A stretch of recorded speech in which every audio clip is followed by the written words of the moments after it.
standing room only in the Canton, Missouri City Council chambers tonight. The Board of Aldermen called a special session to discuss the future of their police department. This all comes after last Thursday's announcement from the Lewis County Sheriff and prosecutor, saying the department had been under investigation by his office and the Missouri State Highway Patrol for more than a year.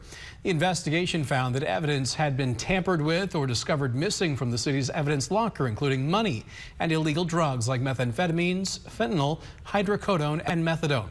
I was in Canton tonight for that special meeting where residents were clearly frustrated.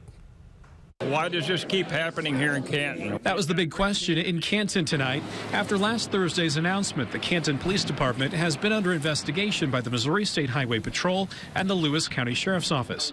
Residents like Terry Sweet worry it's given the city a black eye. And he's not alone. About 100 people filled the council chambers this evening with all kinds of opinions about the past. How dumb they were. And also about the future.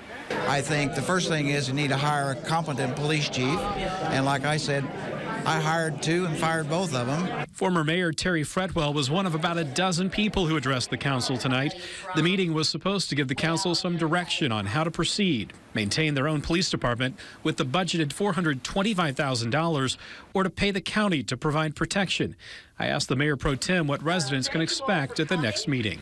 From what you heard tonight, what do you think? Do people want their own police department? I think I heard that. I think that's what I heard. So we're going to try to rebuild. And the majority of those who spoke, like former police officer Don Siebert, made it clear they don't want to rely on the county.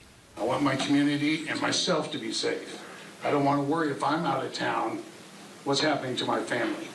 We need our own police force. We've got to have our own police force in a town this size, especially with Culver Stockton here. And no decision on the police department's future was made tonight. The council expects to have more discussions at the next meeting, and that is on August 21st. And we've attached the original stories about the investigation into the Canton Police Department on this story at WGEM.com.